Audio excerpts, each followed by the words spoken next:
मागण्या मान्य झाल्या नाहीत तर उपोषण करण्याच्या निर्णयावर मनोज जरांगे ठाम आहेत। भाजप नेते प्रसाद लाड यांनी गेल्या आठवड्यामध्ये जरांगेंची भेट घेत मागण्या पूर्ण करण्याचं आश्वासन दिलं होतं। तर या मागण्या पूर्ण करण्यासाठी जरांगेंनी 28 मे म्हणजे आजच्या दिवसाची मुदत दिली होती। ही मुदत संपत असतानाच जरांगेंनी आपल्या आंदोलनाची धार अधिक तीव्र केली आहे। कडाक्याच्या उन्हात अन्न पाणी न घेता आणि चपलाही न घालता उपोषणाला बसण्याचा निर्धार त्यांनी केलाय। तर जरांगेंना उपोषणाची वेळच येणार नाही या मतावर सत्ताधारी अजूनही ठाम आहेत। बघूया याचाच आढावा घेणारा हा स्पेशल रिपोर्ट। मला अंतिम टोकाचं आणि कठोर आमरण उपोषण करायचं।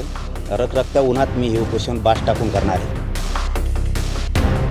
येणाऱ्या 29 तारखेला माननीय विखे पाटील साहेबांबरोबर मी अंतरवाली सराटीला जाऊन माननीय जरांगे पाटील मनोजदादांची भेट घेणार आहे। हे आंदोलन मराठा समाजासाठी नसून हे आंदोलन महाराष्ट्राचे सन्माननीय लोकप्रिय मुख्यमंत्री देवेंद्र फडणवीसजी यांना टार्गेट करण्यासाठी आंदोलन आहे। असं जरांगे पाटील आंदोलन करतायत वारंवार सरकार तरी कुठे पाहत आहे?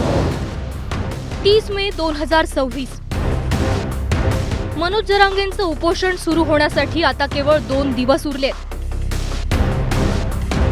मराठा आरक्षणाबाबतच्या मागण्या मान्य करण्यासाठी जरांगेंनी सरकारला 28 मे पर्यंतची मुदत दिली होती। ही मुदत आज संपत असताना जरांगेंनी 30 तारखेपासूनच आंदोलन टोकाचं करण्याचा निर्णय घेतलाय। मला अंतिम टोकाचं आणि कठोर आमरण उपोषण करायचं। रखरखत्या उन्हात मी हे उपोषण बास टाकून करणार आहे। ना कुठलं पाणी, ना कुठलं जेवण, ना पायात चप्पल घालणार आहे, ना काय करणार आहे। जे होईल ते होईल। उसनं घाताचा बळी गेला तरी देवेंद्र फडणवीसांमुळे गेला, सरकारमुळे गेला। आतापर्यंत केलेल्या उपोषणामुळे होत असलेल्या शारीरिक वेदनांचा अनुभव सांगत जरांगेंनी टोकाचा निर्णय घेण्यामागचं कारणही सांगितलंय। कुणीही राज्यात उद्रेक धिंगाणा करायचा नाही। सगळ्यांनी शांततेत मी तुमच्या समाजाच्या लेकरा बाळाच्या कल्याणासाठी मी मरायला तयार आहे। कारण माझा सुद्धा जीव लई दिवसाचा तडफडतोय। कारण माझ्या शरीरात ह्या उपोषण केल्यामुळे इतक्या काय वेदना आहेत हे त्या सांगूनच पूर्ण होत नसत्यात। चालायला त्रास, पोटात आग होती हमेशाच, अंग थरथर कापतं, शरीरात चावल्यासारखे प्रकार होते अनेक। त्याच्यामुळं शरीरात खूपच वेदना आहेत। त्यामुळे मला ही टोकाचा निर्णय घ्यावा लागतोय, तो मी घेतलाय। पण हा टोकाचा निर्णय ऐकून जरांगेंचे कार्यकर्ते आणि गावकरी मात्र अस्वस्थ झालेत। विनंती करणार आम्ही गावकऱ्याच्या वतीने, सगळे गावकरी सगळे समाज बांधव विनंती करणार की बाबा तुम्ही ठीक आहे उपोषण करायचं तर कराच, पण त्याच्याबद्दल वाद नाही, पण उन्हात नाही करा। कारण आपण सगळे शेतकरी पाहतो इतकं टेम्परेचर भयानक, आणि ते आधीच त्यांचा जीव म्हणजे एक तर त्यांचं शरीर साथ देत नाही उपोषण करून, आणि अशा पद्धतीने त्यांनी रखरखत्या उन्हात जर उपोषण केलं, उद्या काही करता काही जर झालं तर माणसाची गरज आहे ना आम्हाला। ते नुसता शब्द जरी ऐकलाय मोगा की रखरखत्या उन्हात ना सावली, ना पाणी, ना अन्न, अशा अवस्थेत उपोषण करायचं हा शब्द कानावर पडलाय तेव्हापासून आमचं मन असं आम्हाला एका जागेवर स्थिर होऊन राहून द्यायला। गेल्या आठवड्यात भाजप नेते प्रसाद लाड यांनी जरांगेंची भेट घेतली होती। जरांगेंच्या मागण्या मान्य झाल्या नाहीत तर राजीनामा देण्याचीही तयारी दाखवली होती। तर प्रसाद लाड यांना आपण का भेटलो हे सांगताना जरांगेंनी त्यांच्या खांद्यावर बंदूक ठेवत मुख्यमंत्री फडणवीसांवर निशाणा साधलाय। देवेंद्र फडणवीस साहेब 100% आरक्षण देतील।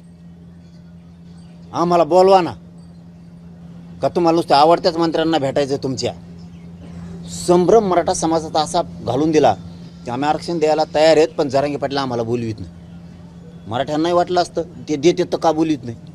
17 तारखेला तुमच्या मीडियाच्या बांधवाला सांगितलं ये बाबा दे ना। आता मला वाटतं याच्यातून किमान प्रसाद लाड साहेबांचे डोळे उघडतील असं मला वाटतं। मला त्यांना टार्गेट करायचं नाही, त्यांना दोष द्यायचा नाही, कारण त्यांनी सांगितलं की मी मराठा आहे म्हणून दोष द्यायचा नाही। पण डोळे उघडले असतील मात्र एवढं खरं की तो हा देवेंद्र फडणवीस किती कलाकार आहे। प्रसाद लाड यांच्या मध्यस्थीवरून ओबीसी नेते लक्ष्मण हाकेंनीही काही सवाल उपस्थित केलेत। प्रसाद लाडचा आणि आरक्षणाचा काय संबंध? त्याचा काय अभ्यासाचा आणि त्याचा त्या कॉर्पोरेट वर्ल्डमध्ये हॉटेलवाल्या प्रसाद लाडाचा आणि ह्या सगळ्या नॉलेजचा काय संबंध? अरे जिथं सचिव गेले, जिथं निवृत्त न्यायाधीश शिंदेसारखी माणसं गेली, जिथं अटॉर्नी जनरल गेले, जिथं अनेक मंत्री गेले, जिथं शरद पवार गेले, महाराष्ट्राचे मुख्यमंत्री, आता मुख्यमंत्री या पदाला महत्व आहे, मुख्यमंत्री जरांगेंना भेटले, तिथं काय सोल्युशन निघालं नाही. लाड गेल्यावर काय सोल्युशन निघणार आहे? तर भाजप नेते उद्या जरांगेंची भेट घेऊन त्यांची समजूत काढणार आहेत. 2 दिवसापूर्वी सातत्यानंच मी माननीय मुख्यमंत्र्यांच्या संपर्कात आहे. माझे सहकारी प्रसाद लाड माझ्या समवेत आहे. मी आता उद्या त्यांना जाऊन भेटणार आहे जरांगे पाटलांना, आणि आम्ही आता मागच्या 2-3 दिवसात काय कार्यवाही केली त्याची कल्पना त्यांना देणार. येणाऱ्या 29 तारखेला माननीय विखे पाटील साहेबांबरोबर मी अंतरवाली सराटीला जाऊन माननीय जरांगे पाटील मनोजदादांची भेट घेणार आहे आणि त्यांच्या शंकाचं निरसन करण्याचा प्रयत्न करून हे आंदोलन ते मागे घेतील अशी अपेक्षा घेऊनच माननीय मंत्री आणि उपसमितीचे अध्यक्ष विखे पाटील साहेब यांच्याबरोबर मी प्रवास करणार आहे. एकीकडे भाजपचे हे 2 नेते जरांगेंची समजूत काढण्याच्या तयारीत असताना भाजपचे मुंबई अध्यक्ष अमित साटम यांनी जरांगेंवर जोरदार टीका केली आहे. हे आंदोलन मराठा समाजासाठी नसून हे आंदोलन महाराष्ट्राचे सन्माननीय लोकप्रिय मुख्यमंत्री देवेंद्र फडणवीसजी यांना टार्गेट करण्यासाठी आंदोलन आहे.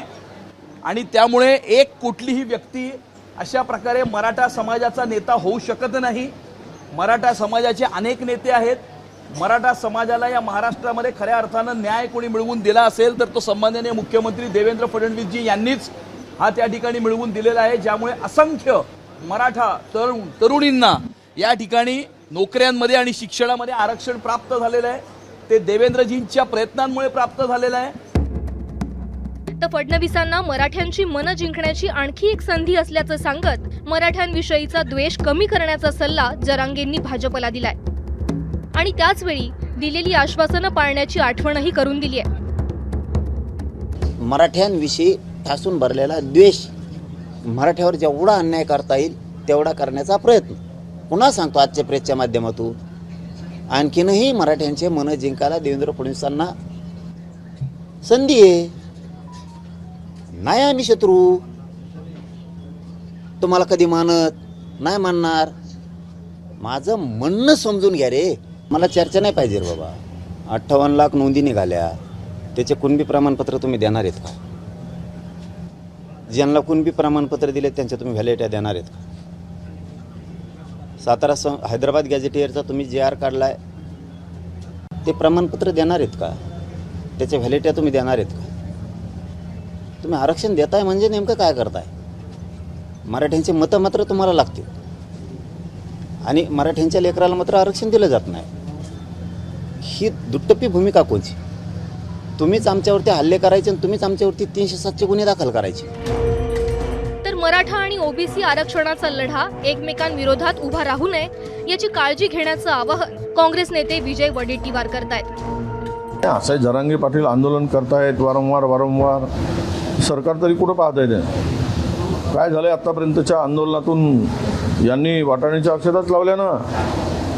हो म्हणायचं, द्यायचं नाही, JR करायचे, अंमलबजावणी करायची नाही. त्यामुळं त्यांनी त्यांचा जो विषय आहे तो घेऊन ते लढत आहेत. आमचा विषय घेऊन आम्ही लढू.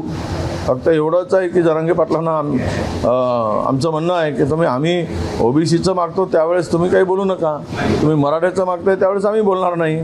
पण सरकारकडे आहे कुठे द्यायला?